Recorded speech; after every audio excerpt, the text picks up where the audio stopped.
une amitié empoisonnée. Une femme invite son ami pour manger un délicieux dîner et une excellente pomme pour le dessert. Elle a coupé la pomme en deux, elle a donné la moitié à son ami et elle a gardé l'autre pour elle. Elle a également mis de la chantilly dans un bol séparé sur la table, mais son ami décède des suites d'une intoxication alimentaire, alors que la femme a survécu malgré le fait qu'elle ait mangé le même repas et la même pomme que lui. Comment est-ce possible ? Tu as seulement 10 secondes pour le découvrir.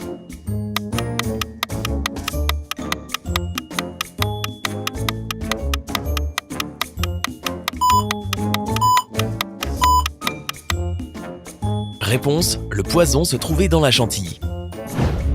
Qui est l'intrus ? Tu te trouves dans une galerie de photos. Tu regardes le mur et tu réalises qu'une des images n'est pas à sa place. Tu vois une pomme, un lama, une balle et un ballon. Peux-tu dire qui est l'intrus ? Tu as 10 secondes. Voici un indice. Les noms des objets sur les photos peuvent t'aider à le deviner.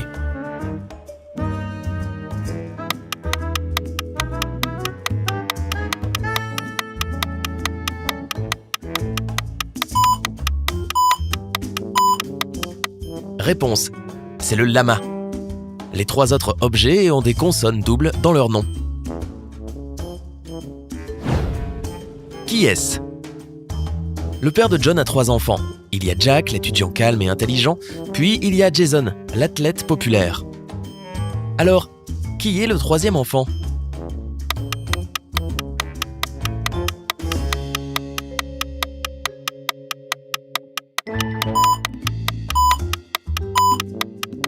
Réponse, c'est John. Son père a 3 fils.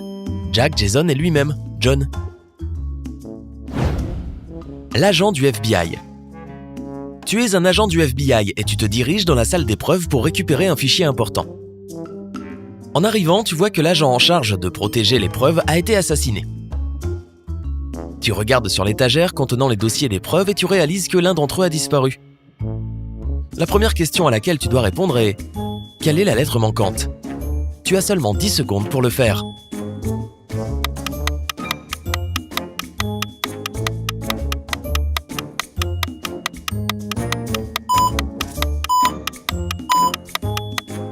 Réponse. Les lettres sur les dossiers correspondent au mois de l'année. La lettre manquante est le A pour le mois d'avril ou d'août. Tu remarques ensuite qu'il y a un calendrier près du corps. Il y a des marques dessus que la victime a probablement laissées afin d'aider à identifier son agresseur. Alors, quel est le nom du criminel caché dans ce message ?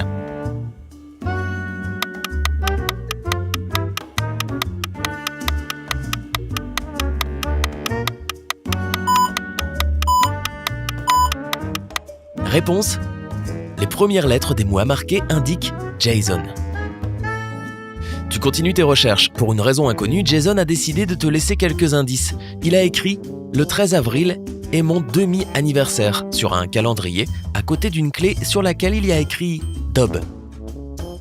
Quels sont les 3 numéros qui composent le code de la clé ? Tes 10 secondes commencent maintenant.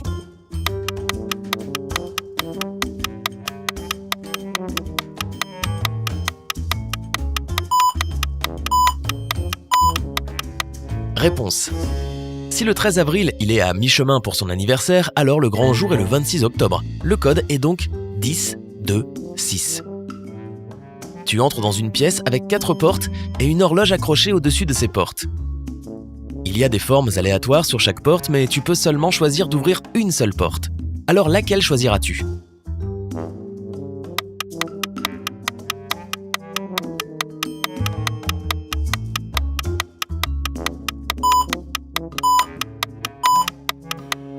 Réponse. Le code de la clé correspond au nombre de l'horloge. Connecte le 10, le 2 et le 6 et ils formeront un triangle. Tu ouvres la porte avec le triangle dessus et tu y trouves la preuve manquante. Félicitations agent, mission accomplie. Et bien maintenant, tu as juste besoin de trouver Jason. Quel chemin prendre ? Tu as besoin de choisir le chemin qui est le moins dangereux des 3. L'un est couvert de braises brûlantes. L'autre est rempli de clous très pointus. Et le 3e chemin est tellement gelé que tu auras l'impression d'avoir l'Antarctique sous tes pieds. Tu as seulement 10 secondes pour décider celui que tu choisiras. A, B ou C ?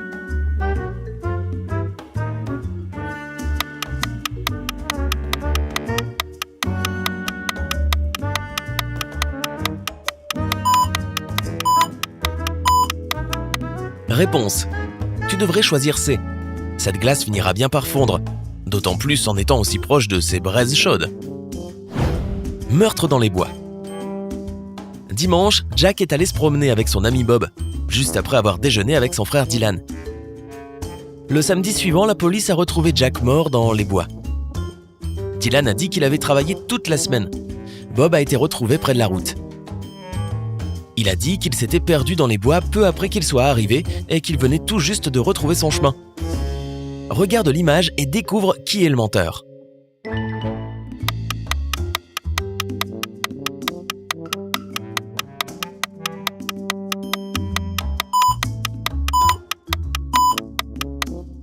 Réponse.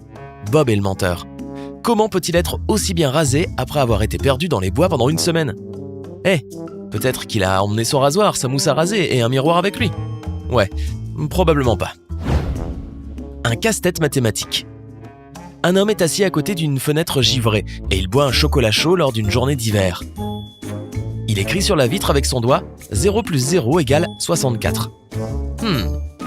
Il semblerait que cet homme n'ait pas fini l'école primaire. Ou serait-ce pour une autre raison ? Tu as 10 secondes pour comprendre pourquoi cette équation est correcte. Voici un indice. Essaie de penser hors des sentiers battus.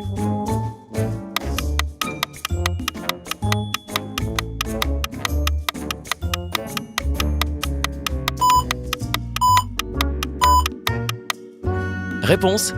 0 degrés Celsius correspond à 32 degrés Fahrenheit. Alors 32 plus 32 égale 64. Ah, il doit être européen. Le prénom caché. Monsieur Oliver Jennings, un homme d'affaires qui vit dans un magnifique manoir à Baker Street, a été assassiné. Il y a 3 suspects. Gene Harrods, l'associé de Monsieur Jennings. Jack Jennings, le fils de la victime et l'héritier de la propriété. Kelly Jennings, la femme de la victime. Le détective qui enquête sur le crime arrive dans le manoir et trouve une note sur la scène du crime. Il y est écrit 1er janvier, 4 novembre, 2 mars, 4 juin.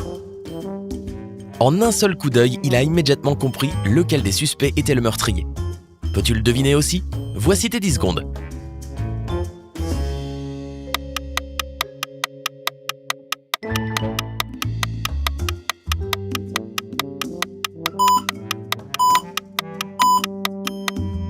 Réponse.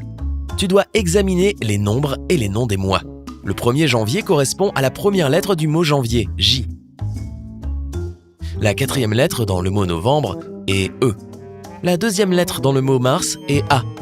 La 4e lettre dans le mot juin est N. Le prénom est Gene. L'associé de la victime est le meurtrier. Gene. Une scène de crime glacial. Tu te promènes lors d'une froide journée d'hiver quand tu tombes sur un tas de traces de pas dans la neige, une souche d'arbre, un gros rocher et une grotte un peu plus loin. Il semblerait que quelque chose de terrible se soit déroulé ici, alors tu décides d'enquêter. Peux-tu dire ce qu'il s'est passé en examinant le lieu du crime ?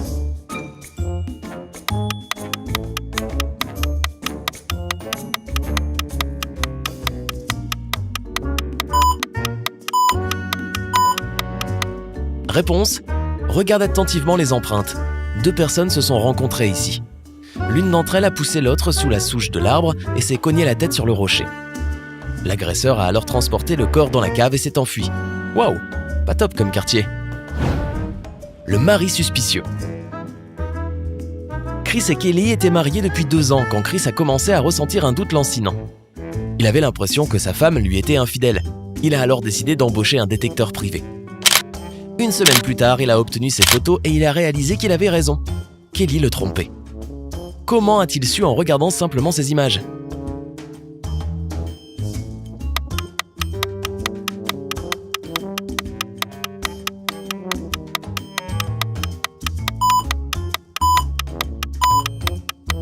Réponse. Regarde son portable. Elle utilise 2 portables différents. La famille nombreuse. Monsieur et Madame Miller ont 6 filles, et elles ont chacune un frère. Combien y a-t-il de personnes dans la famille Miller ?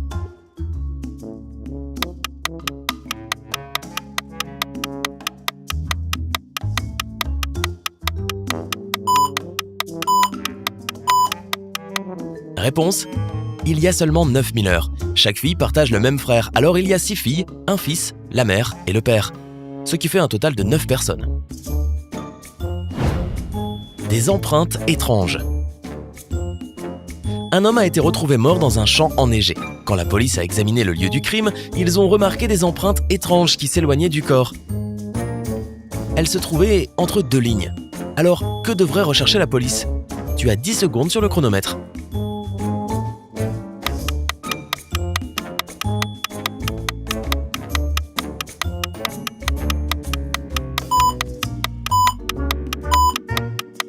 Réponse: ces étranges lignes parallèles t'indiquent que le meurtrier est une personne dans un fauteuil roulant.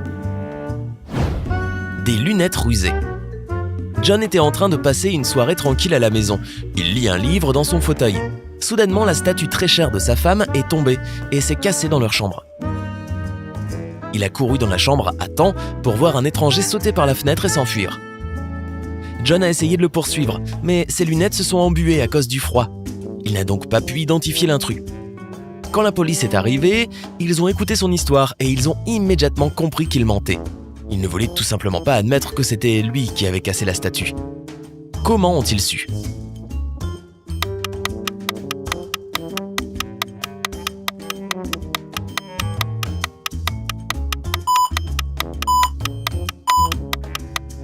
Réponse: toutes les personnes qui portent des lunettes savent qu'elles ne s'embuent pas quand tu vas d'une pièce chaude à un endroit froid. C'est le contraire. Le voleur de jouets. L'une de ces personnes a volé quelque chose dans un magasin de jouets. Peux-tu deviner qui est le voleur? Moi, j'ai déjà volé, mais juste un bonbon. Allez, tu as 10 secondes pour trouver le voleur.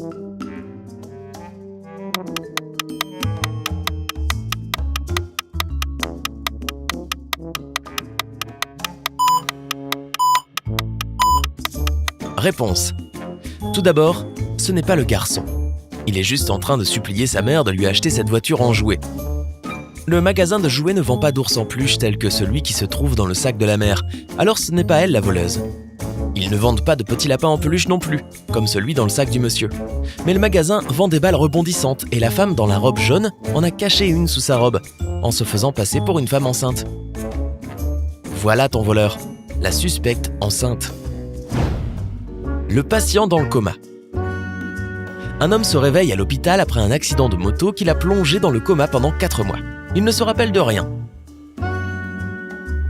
Il est maintenant prêt à quitter l'hôpital et 3 femmes se sont présentées pour le ramener à la maison. Elles affirment toutes être sa femme, mais il ne sait absolument pas laquelle dit la vérité. Peux-tu l'aider?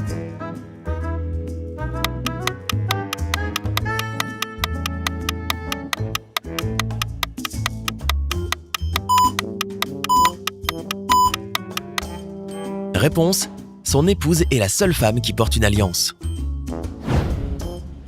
La fausse photo. Tu vas dans un nouveau musée qui réalise une exposition sur des photos historiques. Tu vois une photo avec la Statue de la Liberté qui a supposément été prise le jour de son achèvement en 1886. Mais tu sais que cette photo est fausse. Pourquoi? Tu as 10 secondes pour le découvrir.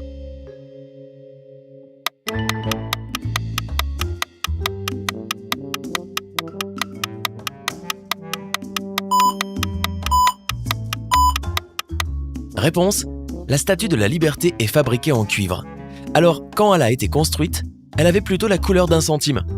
Elle est devenue bleu-verte après des années d'exposition aux éléments de la nature. L'arme secrète. Tu es un détective qui enquête sur une scène de crime. Tu vois un sac en plastique rempli de preuves. Il y a une corde, un couteau et un flacon de comprimé à l'intérieur. Tu supposes que l'un de ces objets est l'arme du crime. Mais le corps n'a aucune trace dans le cou, aucune blessure ou aucun signe d'empoisonnement. Alors, quelle est l'arme du crime?